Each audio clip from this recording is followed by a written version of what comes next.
예, 오늘 말씀 제목은요, 힘을 내어 사명을 다시 붙잡읍시다 라는 제목입니다. 성탄절이 우리에게 다가오고 있습니다. 이제 한 주 앞으로 다가왔는데요, 주님께서 2000년 전에 그 육신의 몸을 입고 이 땅에 오신 이유가 무엇이었습니까? 주님께서 2000년 전에 육신의 몸을 입고 이 땅에 오신 그 이유가 무엇이었습니까? 우리 모두는요, 그 이유에 대해서 솔직히 말하지 않아도 이 이유는 다 알고 있습니다. 이것은 교회를 다니는 사람들 뿐만 아니라 교회를 다니지 않는 사람들도 그 입에서 예수님이 왜 오셨는지에 대해서 그들도 알고 있다는 것이에요. 그렇습니다. 주님은요, 인류 구원을 위하여 주님께서 이 땅 가운데 육신의 몸을 입고 이 땅에 오셨습니다. 그렇다면 주님은 인류 구원을 위하여 무엇을 하셨는가? 이 땅에 육신을 입고 인류 구원을 위하여 오셨는데 이 땅에서 육신의 몸을 입고 인류 구원을 위하여 무엇을 하셨는가? 이것 또한 그리스도인들 뿐만 아니라 믿지 않는 비그리스도인들도 이것을 알고 있다는 거예요. 알고는 있지만 믿지 않고 있다는 거예요. 십자가에 달려 죽으셨어요. 십자가의 그 사명을 감당하시기 위해서 이 땅 가운데 오셨다라는 말씀입니다. 주님께서는 인류 구원을 성취하시기 위하여 육신의 몸을 입고 이 땅에 오셔서 33년 후에, 우리는 우리의 앞길을 모르지만 주님은 다 알고 계셔요. 33년 후에 있을 그 십자가의 그 사명을 감당하시기 위하여 그 십자가 하나만을 바라보고 끝까지 달려가셨다라는 말씀이에요. 이것이 주님께서 이 땅에 오신 이유임과 동시에 주님의 사명이었다라는 말씀입니다. 자, 이제 이 구원 사역이 여기서 끝이면 얼마나 좋겠습니까? 하나님 구원 사역이 끝났습니다. 하나님 성취했습니다. 하나님 찬양합니다. 그런데 여기서 끝나지 않았다는 것이에요. 이것은 끝이 아니라 영혼 구원 사역의 그 시작을 알리는 신호탄이었다라는 것이에요. 영혼 구원 사역의 그 사명을 알리는 신호탄이었다.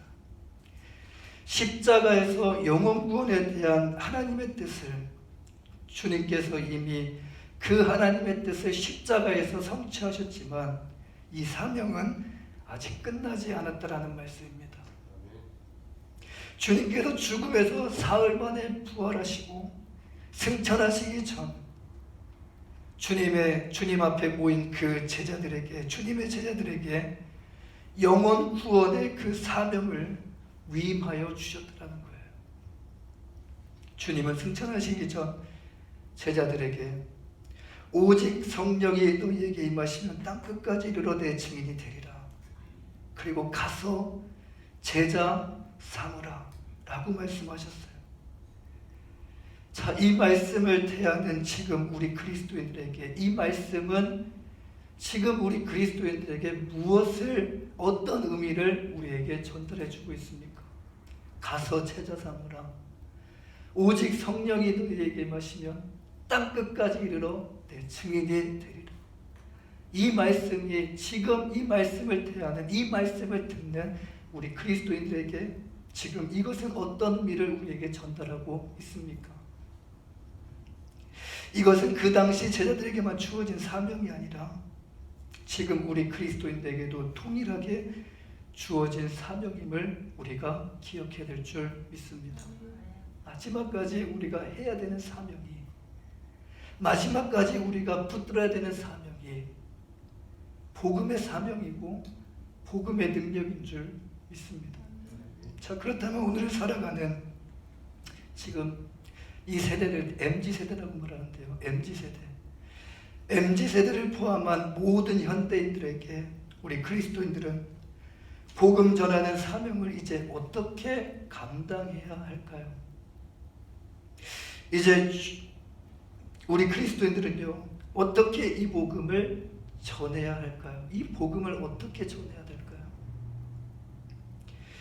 주님은 복음을 전하셨을 뿐만 아니라 주님의 그 생애와 마지막 그 십자가를 통하여 우리에게 많은 것을 보여주셨지만 대표적으로 두 가지를 뽑을 수가 있습니다. 하나는 사랑을 우리에게 보여주셨어요. 우리를 얼마나 사랑하시는지 주님께서 십자가를 통하여 우리에게 보여주셨어요. 요한복음 3장 16절 말씀에 보면요, 하나님이 세상을 이처럼 사랑하사 독생자를 주셨으니, 하나님께서 세상을 얼마나 사랑하시는지 이 문자로서는 이해가 안 갑니다. 하나님이 이처럼 사랑하사 어떻게 사랑하시는데, 얼마나 사랑하시는데, 이 문자로서는 전혀 이해가 안 가는 거예요. 마음에 와닿지가 않는 거예요.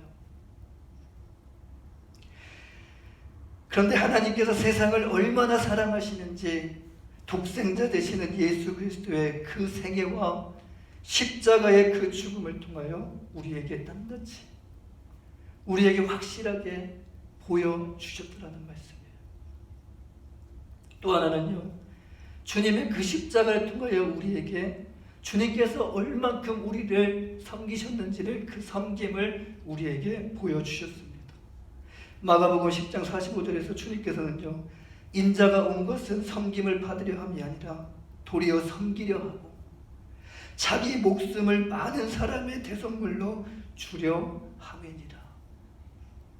주님은 제자들에게 말씀하셨고요, 말씀하신 것으로서 끝난 것이 아니라 말씀대로 주님은 인류 구원을 위하여 자신의 목숨을 십자가에 내놓으시고 끝까지 인류를 섬기셨어요. 이 몇 달 전에 새들백교회 그 리고레 목사님이 은퇴를 하셨는데요. 이 새들백교회 리고레 목사님이 오래전에 오늘날 추구해야 하는 교회의 방향에 대해서 뭐라고 말했냐면, 오늘날 교회의 핵심 이슈는 교회 성장이 아니라 교회 건강이다라고 이렇게 말을 했습니다. 교회 성장이 아니라 교회 건강이다. 이 말은 교회 성장을 무시하는 발언이 아닙니다. 교회 안에는요, 보이지 않지만 교회 안에는 예수 생명이 있어요. 교회 안에는 생명이 있어요. 생명이 있다라는 것은 뛰고 있다라는 거예요. 내 안에 심장이 뛰고 있는 거, 생명이 있으면 생명이 있어서 내 안에 심장이 뛰고 있는 것처럼 교회도 생명이 있어서 교회의 심장이 뛰고 있어요. 그리스도의 몸된 교회는 반드시 생명이 있기 때문에 반드시 성장해야 됩니다. 그런데 어떻게 성장해야 됩니까? 교회 안에 사람만 많아지는 것이 성장입니까? 이것도 여러분 성장이지만 건강한 교회가 될 수가 없다는 것을 기억하셔야 돼요. 건강한 교회는요, 그냥 사람만 많아지는 교회가 아닙니다. 건강한 교회는 구원받는 사람들이 날마다 많아지는 것이 건강한 교회예요. 사도행전의 말씀과 같이 날마다 구원받는 사람들이 많아져야 한다는 것이 바로 교회입니다. 그런데 이 일을 누가 하시죠? 사도행전 2장 47절 말씀에 하나님을 찬미하며 또 온 백성에게 칭송을 받으니 주께서 구원받는 사람을 날마다 더하게 하시니라. 하나님을 찬미하니, 칭찬을 받으니, 교회 안에서 하나님을 섬기고 하나님을 사랑하며 그 사랑과 그 섬김으로 이웃을 사랑하고 이웃을 섬겼을 때, 기쁨으로 하나님을 찬양했을 때 누가 일하십니까? 주께서 구원받는 사람들을 더하게 하시니라. 그렇습니다. 주님께서 하셔요.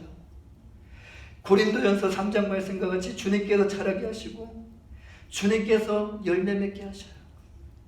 교회가 추구해야 하는 것은 성장이 아니라, 성장을 바라보는 것이 아니라 교회가 추구해야 되는 것은 영적인 건강입니다.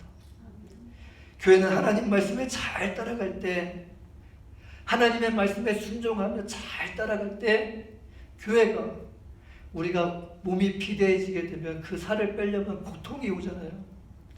그리고 내 안에 근육을 이렇게 근육을 만들게 되려면 그거에 따른 또한 고통이 오잖아요.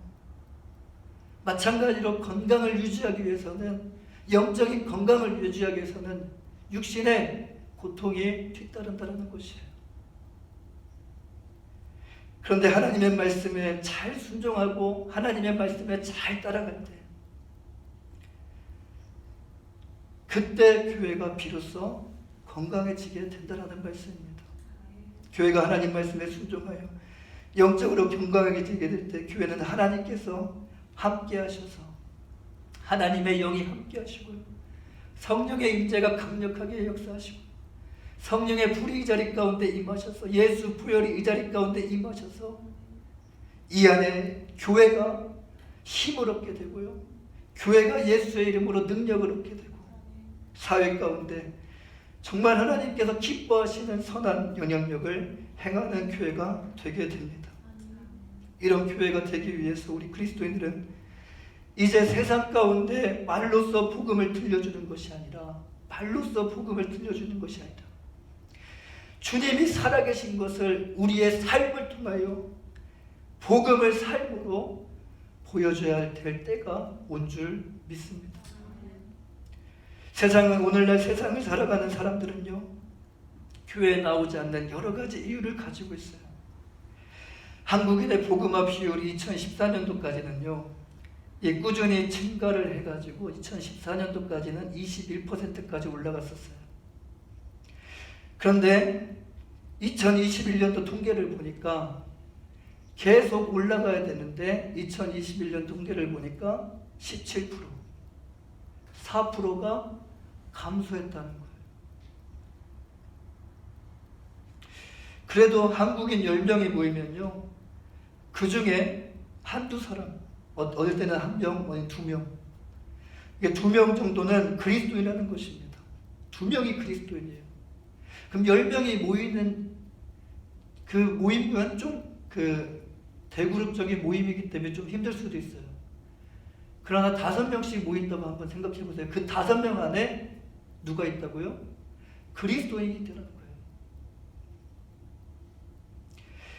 그들은 기독교와 교회에 대해서 어느 정도의 정보를 가지고 있어요. 그들을 통해서 보여지는 삶을 통해서 말을 통해서 교회에 대한 어느 정도 정보를 가지고 있다는 거예요.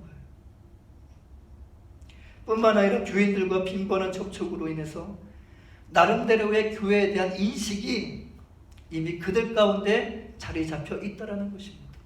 교회 안 나와도 됩니다. 그들을 통해서 소식을 듣습니다. 그들을 통해서 보게 됩니다. 그래서 교회를 안 나와도, 굳이 교회를 나오지 않아도 그들은 안에 이미 교회에 대한 인식이 자리 잡혀 있다는 거예요. 교회에 다니지 않아도 주변을 통해 교회에 대해서 들은 것이 너무 많기 때문에 전도를 해도요, 전도를 받아서 교회에 나오려고 하지 않는다는 겁니다. 앞에서 5명 중에 1명이 그리스도인이라고 말씀드렸어요. 이렇게 곳곳에 그리스도인들이 곳곳에 포진되어 있어요. 한국에 그리스도인들이 지금 여기에도요, 그리스도인들이 5명 중에 1명이 우리 한국 사람들, 지금 이 코발리상에서도 5명 중에 1명은 그리스도인일 겁니다. 그렇다면 구원받는 사람들이 더 많아져야 되는 것이 아닐까요? 아이러니하게도요, 구원받는 자들이 오히려 감소되어 가고 있고요, 교회 안에서도 이제는 신자들이 교회를 떠나가고 있는 추세예요. 교회도 점점 힘을 잃고 있으며 방향을 잃어가고 있으며 하나둘씩 교회가 문을 닫고 사라지고 있는 추세입니다. 무엇이 잘못된 것일까요? 복음이 잘못된 것일까요? 아니면 복음을 전하는 우리의 방법이 잘못된 것일까요? 오늘날 믿지 않는 세상 사람들은요, 복음을 듣고 싶어하는 것이 아니라 복음을 너무 많이 들었어요. 이제는 복음을 듣고 싶어하는 것이 아니라 이제는 복음을 보기를 원하고 있습니다. 복음을 보기를 원하고 있다는 거예요. 우리 그리스도인들은 이제 복음을 들려주는 것이 아니라 우리 안에 계신 예수 그리스도를 우리의 삶을 통하여 세상에 보여줘야 할 때라는 것을 기억하시길 바랍니다. 주님께서 삶으로 복음을 전하는 방법에 대해서 우리에게 2가지를 가르쳐 주셔서, 주님은 우리에게 말씀만 하지 않으셨습니다. 사랑한다고 말씀만 하지 않으셨어요. 내가 섬기러 왔다라고만 말씀만 하지 않으셨어요. 주님은 사랑한다라고 말씀하셨고, 사랑은 그 행함으로 사랑을 보여주셨고, 섬기러 왔다라고 말씀을 하셨을 뿐만 아니라 주님은 행함으로 섬김을 우리에게 보여주셨더라는 거예요. 주님께서 삶으로 복음을 전하는 방법에 대해서 우리에게 두 가지를 가르쳐 주십니다. 첫 번째로 우리가 너무 많이 듣고 있는 말씀입니다. 들었던 말씀이에요. 사랑하라. 사랑하라. 할렐루야. 사랑하라. 요한복음 13장 34절에 보면요, 주님께서 새 계명을 너희에게 주노니 서로 사랑하라. 내가 너희를 사랑한 것 같이 너희도 서로 사랑하라. 서로 사랑하라라고 우리에게 말씀해 주십니다. 제자들이 이 말씀을 듣고 서로 사랑했을까요? 아니요. 틈만 나면 싸웠어요. 틈만 나면 시기했어요. 틈만 나면 질투했어요.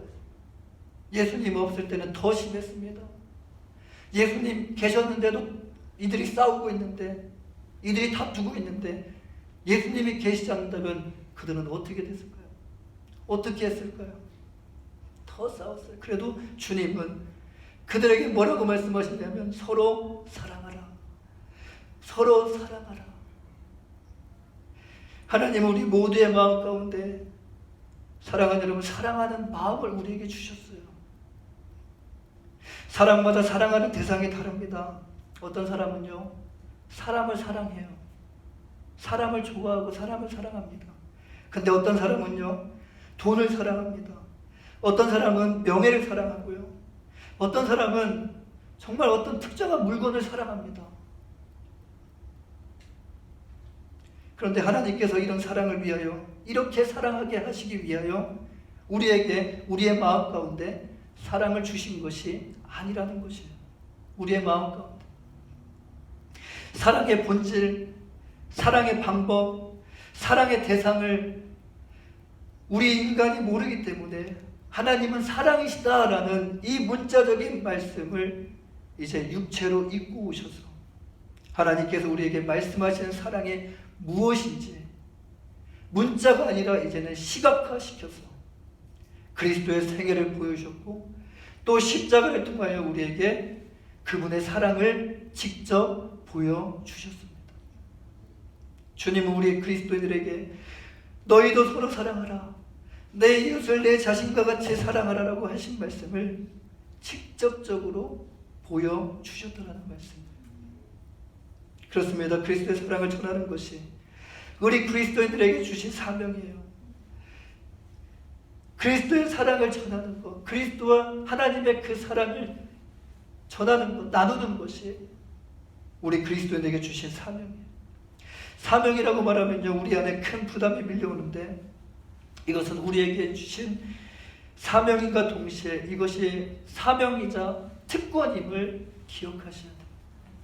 이건 사명이자 우리에게 주신 특권이에요. 하나님의 말씀을 믿고요, 전한다는 것은 복 중에 가장 큰 복입니다. 우리의 입술에 살아계신 하나님의 말씀이 있다는 것은 얼마나 큰 복이 되는지 몰라요. 얼마나 큰 은혜가 되는지 몰라요. 하나님 말씀 안에서 예수가 진리고 예수가 길이고 예수가 생명임을 우리가 발견했기 때문에 그렇습니다. 하나님께서 이 복음을 믿고 전하는 자에게 이제 어떤 것을 우리에게 행하시냐면 하나님의 큰 힘과 하나님의 큰 능력이 되어 주신다는 말씀입니다. 자, 하나님께서 인간을 창조하신 이유에 대해서 창세기 1장과 2장을 보면요, 잘 하시는 말씀이에요. 인간과 영원히 함께 하시기 위하여 하나님께서 인간을 창조하셨어요. 우리와 영원히 함께 하시기 위하여. 이 말씀 안에서 우리는 또한 참된 그 행복에 대해서 발견할 수 있습니다. 아, 이게 행복이구나라는 것을 발견할 수가 있어요. 창세기 1장과 2장을 통해서 아, 참된 행복이 바로 여기 있구나. 참된 행복은요, 다른 곳에 있는 것이 아니라 하나님과 다시 연합할 때, 하나님과 함께 할 때 내 마음 가운데 참된 행복이 들어오게 됩니다. 그런데 창세기 3장에서 누가 개입을 합니까? 사단의 유혹이 개입을 하는 거예요. 사단의 유혹에 넘어가 죄를 범하게 되었습니다. 죄로 인하여 이제 하나님과 인간과의 그 행복한 관계가 깨지고 말았다는 거예요. 죄로 인하여 하나님과 우리 사이에 죄와 사망이라는 큰 구덩이가 생겼고요. 우리의 인간은 마귀의 종이 되어서 이제는 끌려다니기 시작했어요. 하나님은 우리와 함께 하시기를 원하셨습니다. 그런데 우리는 죄로 인하여 이제 더 이상 하나님과 우리 사이에 구덩이가 생겨서 하나님께 가고 싶어도 이제 더 이상 하나님께 갈 수가 없는 그런 존재가 되었다라는 것입니다. 하나님은 우리가 하나님께로 갈 수 없었기 때문에 육신의 몸을 입고 영원이라는 이 시간을 뚫고요, 육신의 세계 가운데 오셔서 우리와 다시 함께 하시는 것을 하나님은 선택하셨어요. 그분이 바로 우리에게 오신 예수 그리스도입니다. 예수 그리스도가 이 땅에 오셔서 하나님께서 우리를 얼마나 사랑하시는지를 십자가를 통해서 그분의 사랑을 우리에게 직접 보여주셨다라는 말씀이에요. 그가 채찍에 맞음으로 우리가 나음을 얻게 되었고요, 그가 우리 대신 우리가 져야 될 그 십자가를 대신 십자가에 달려 죽으심으로 우리의 모든 죄에 대한 용서함을 받게 되었어요. 예수님은 십자가를 통하여 우리가 하나님께 다시 나아갈 수 있는 이 길을, 나아갈 수 없었던 그 길, 막혔던 그 길을, 그 휘장을 찢어버리시고 하나님께 다시 나아갈 수 있도록 우리에게 길을 열어주셨습니다. 이와 같이 주님께서 우리에게 보여주신 이 사랑을 우리 이웃들에게 전하면서 그리스도의 사랑을 나누는 것이 바로 우리에게 주신 마지막 사명이라는 것을 우리는 기억해야 될 줄 믿습니다. 복음은 우리가 그리스도의 사랑을 실천할 때, 그리스도의 사랑을 실천할 때 그 사랑과 함께 이 그리스도의 복음이 전해지게 되는 곳이에요. 다시 한번 힘을 내어서 기쁨으로 우리에게 주신 사랑의 사명을 감당하는 저와 여러분이 되시기를 주님의 이름으로 간절히 축원합니다. 두 번째로 우리가 또 이 말씀은요, 다 아시는 말씀이에요. 첫 번째는 사랑하라는 거예요. 사랑이라, 사랑하라. 두 번째는 섬겨라라는 말씀이에요. 섬기라.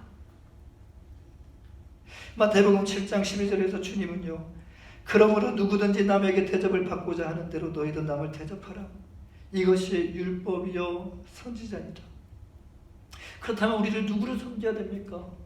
주님, 우리를 섬기라고 하셨는데 이제 물으셔야 돼요. 주님, 이제는 누구를 섬겨야 됩니까? 내가 누구를 섬기기를 원하십니까? 하나님께 계속 기도하십니다. 섬기는 대상을 여러분 정하지 마시고 기도하십시오. 섬기는 대상을 또한 가리지도 마십시오. 눈앞에 보이는 사람, 지금 눈앞에, 내 눈앞에 하나님께서 보내주신 그 사람이 주님께서 나에게 섬기라고 보내주신 천사라는 것을 여러분 기억하시길 바랍니다. 지금 내 눈앞에 보내주신 사람이 하나님께서 나에게 보내주신 천사라는 것. 마태복음 25장 40절에서 내 형제 중에 지극히 작은 자 하나에게 한 것이 곧 내게 한 것이니라. 주님, 내가 언제 주님을 섬겼습니까? 나는 그런 적이 없습니다 라고 우리가 고백할 때 주님은 내 형제 중에 지극히 작은 자 하나에게 한 것이 곧 내게 한 것이다 라고 말씀하죠. 미국 네바다주 사막 한복판에서요, 낡은 트럭을 끌고 가던 멜빈 다마라는 한 젊은이가 있었어요. 그 젊은이가 길을 가다가, 차를 끌고 길을 가다가 허름한 차림의 이 노인 한 사람을 발견하게 됩니다. 그 노인을 보면서 이제 차를 세우고 어디까지 가십니까? 태워다 드리죠 라고 말했습니다.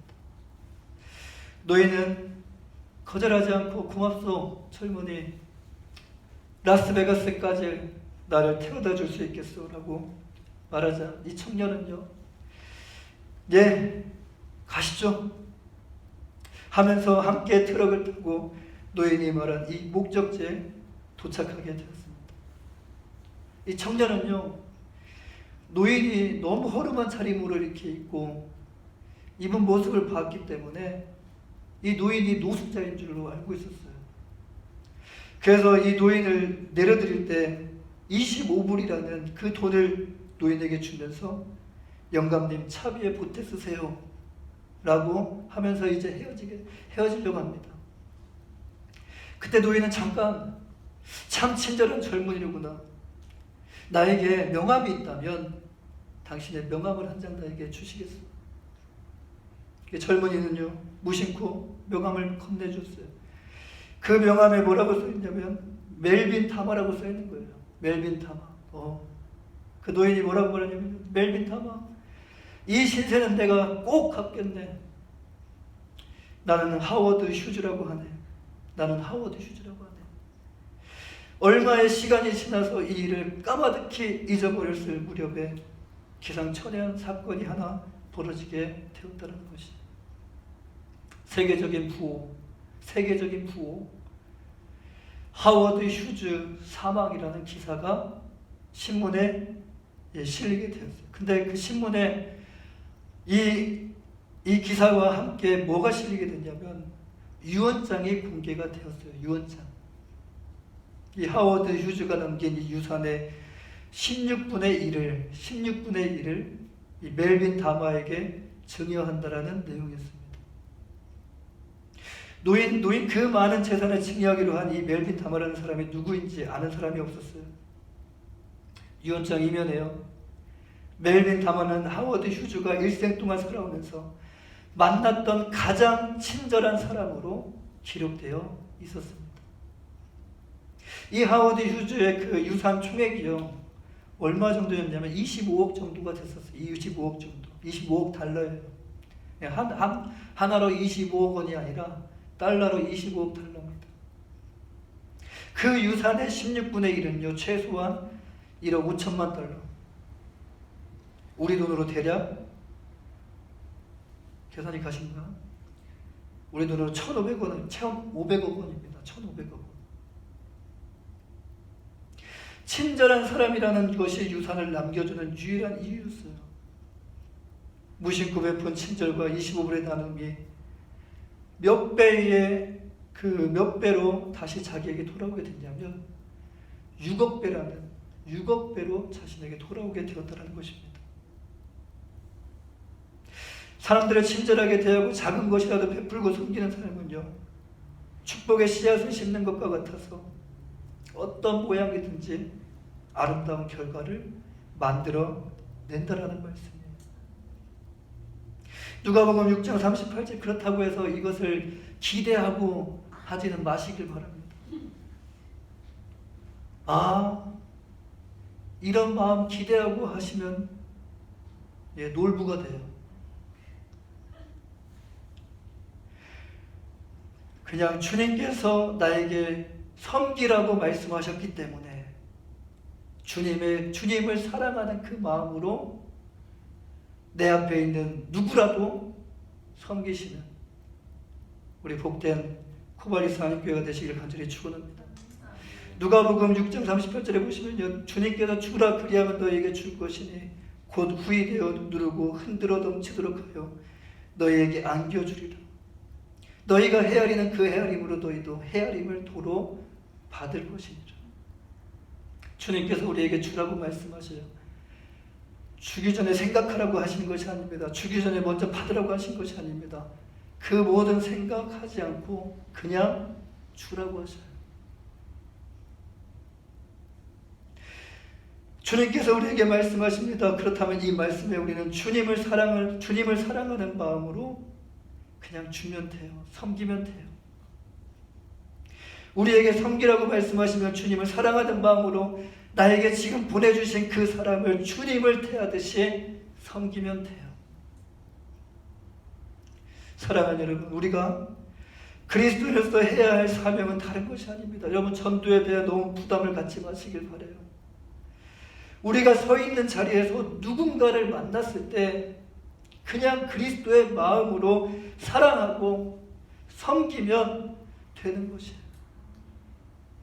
전도는 다른 게 없습니다. 그리스도의 마음이 전달되는 것이 전도예요.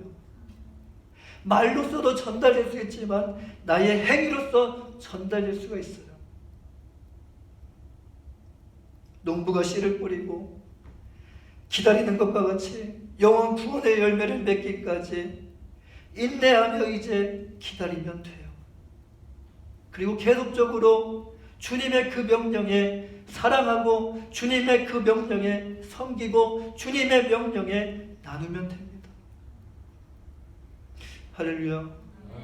아멘. 그를 변화와 성장시키는 것은요, 여러분, 우리의 몫이 아니라 그 몫은 하나님의 몫이에요. 우리는 하나님께서 일하실 수 있도록, 하나님께서 지금 이 장소에서 일하실 수 있도록, 우리가 서 있는 어디에서든지 하나님께서 그 장소에서 일하실 수 있도록 하나님께 원하시는 환경을 만들어 드리는 것이 우리가 해야 할 몫입니다. 우리가 그리스도의 이름으로 사랑하고 우리가 그리스도의 이름으로 섬길 때 이제 하나님께서 교회를 건강하게 해주실 뿐만 아니라 교회를 하나님 보시기에 아름답게, 정말 하나님 보시기에 기쁘게 교회가 성장하게 될 줄 믿습니다. 우리 교회가 그리스도를 사랑하고 그리스도를 섬기는 교회가 되기를 간절히 바랍니다. 여기서 한 걸음 더 나아가서 이제 다시 힘을 내요. 다시 허리띠를 메고 다시 신발끈을 묶고 다시 힘을 내요. 그리스도의 마음으로. 이제는 말로 전하는 것이 아니라, 말뿐만 아니라 그리스도의 마음으로 이웃을 사랑하고 그리스도의 마음으로 이웃을 섬기는 이 사명을, 이 귀한 사명, 이 귀한 특권을 감당하는 귀한 우리 코바리스 한인교회가 되시기를 주님의 이름으로 간절히 축원합니다. 기도하겠습니다.